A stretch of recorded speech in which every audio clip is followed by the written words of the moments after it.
Is crypto becoming too regulated to be worth the risk? Or is government oversight the best thing that could happen to it? We'll discuss the Genius Act and ask the big question. Should retirees and pre-retirees still consider crypto in their long-term financial plan?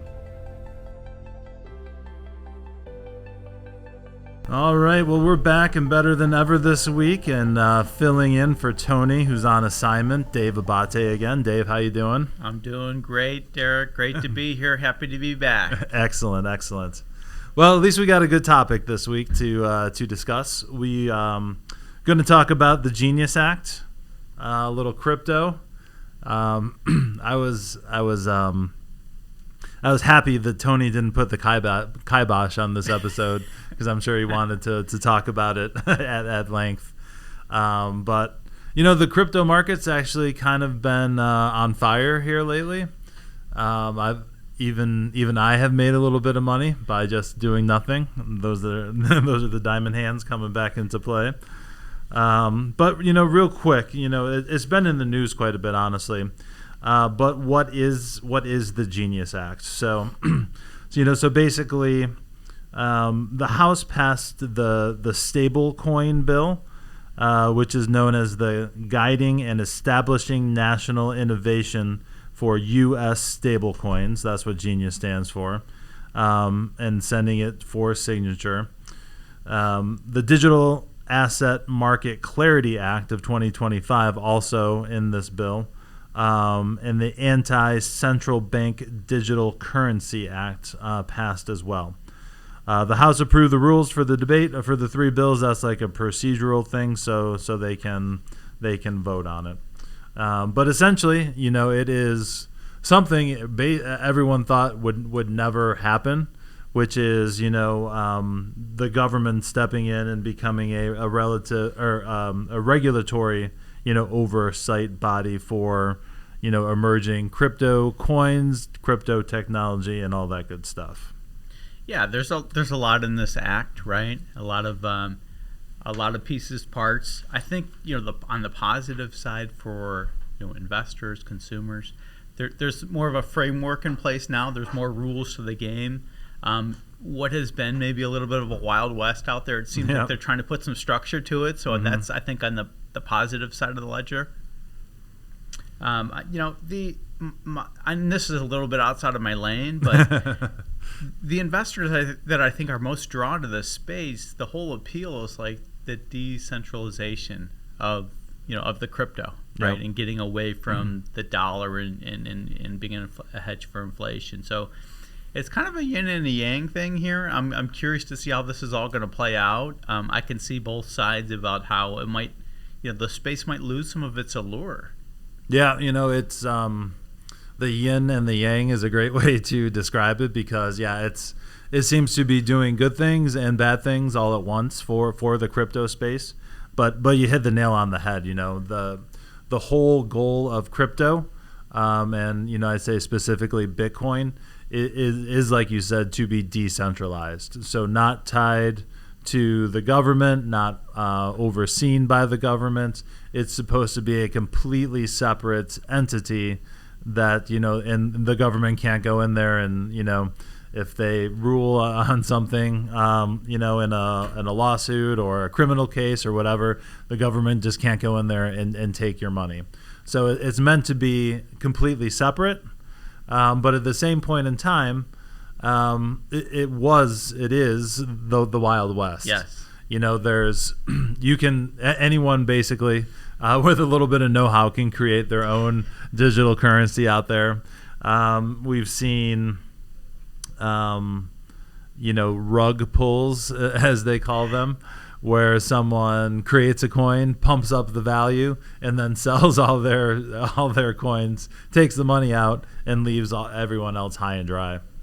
So definitely some positive protections being put in place. One of the big ones is like reserve requirements. So to your point, with the rug pull, you actually have to have enough backing your stable coin or your crypto to legitimize it. But even the opponents of the act have said like there's not enough. It hasn't gone far enough in terms of the investor protection piece of this. And so you wonder, like, is there still opportunities for the bad actors to kind of take advantage of this space?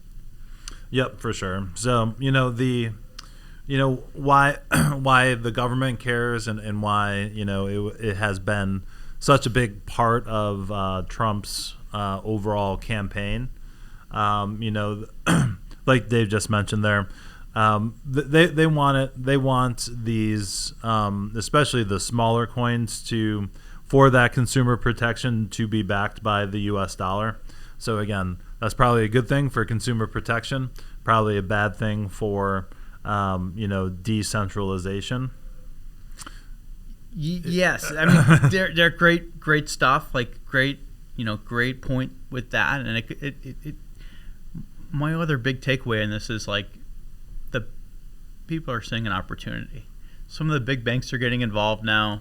At one point, like Jamie Dimon wasn't the biggest fan of this whole space, and now it's like J.P. Morgan is joining Bank of America and Citigroup. They all want to have their own stable coin. They see the profit opportunity of what they can do in this space, and they're never going to let a money-making opportunity pass them by. Mm-hmm.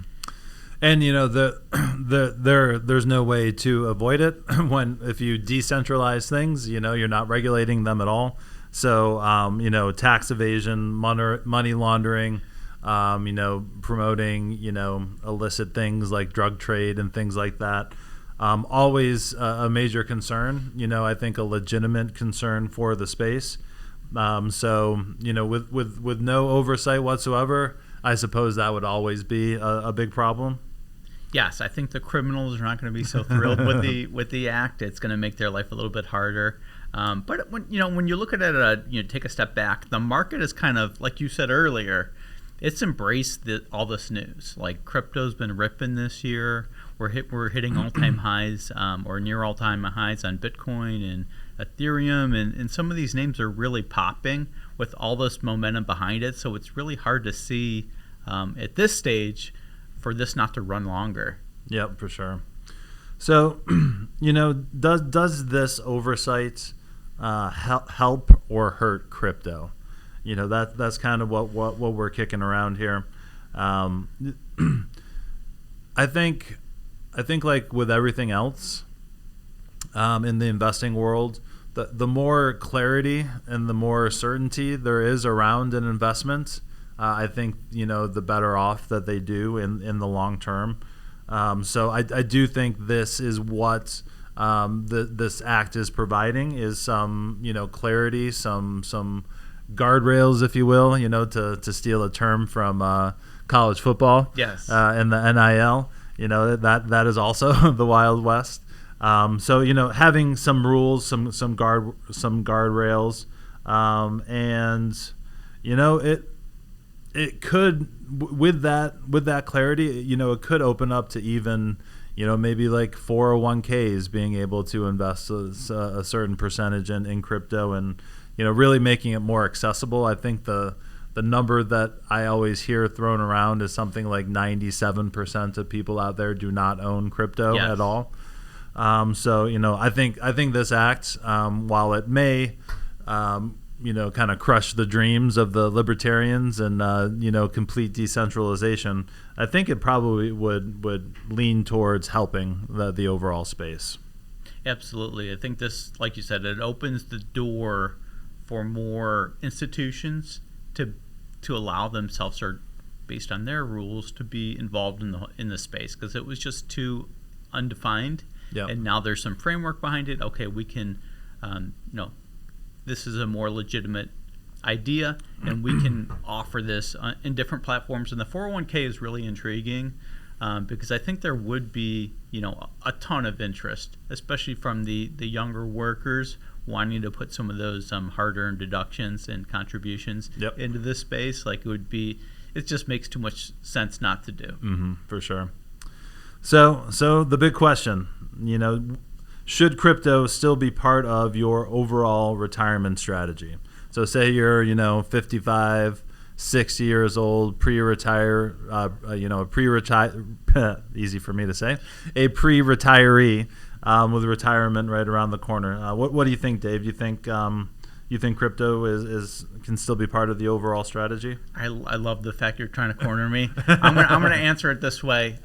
It's all case by case. So depending on your objectives, your profile, what you're trying to get out of it, there may be a room for 1 to 5 to 10% allocation, depending on all those things. So I'm not gonna say yes or no, but I still like the idea of, because I don't really want to pick a winner in this race in terms of which coin makes the most sense. Yeah. I like the idea of investing in ideas that would benefit from this theme, right? So either the energy revolution, Yep. or the toll roads, the coin bases. Like, how can we invest in an idea that can't lose based on just the volume and the momentum behind this story? Yeah, absolutely. That's a fantastic point, and that is one of the more I don't know, honestly really hear it talked about that much. I know we talk about it internally, but energy and other ancillary things related to the space is a great way to get into it. They have ETFs now. That make it a lot easier to invest in as well. But I would maybe probably move off my old position just a little bit. It's basically was only bet what you can afford to lose type of situation. I would probably move it up to if you have between 2 and 5% of your overall net worth in crypto. I don't think that is as big of a risk as it used to be. Sure. Certainly still a big risk. Certainly still a very, volatile asset. We've seen that through, the last 2 years, really, even with this most recent upswing. So yeah, I think it's becoming more mainstream. But it's still going to be extremely volatile, with a lot of people trading on emotion. Definitely. And to like you said, I think this kind of retrenches the ranges of outcomes, is Yep. the way I'll kind of put it. And it's almost like this regulation or similar regulation raises the floor on the bad stuff that could happen, but maybe takes away from the ceiling in terms of the ultimate gains that could happen if it was in a more unregulated space. Yep.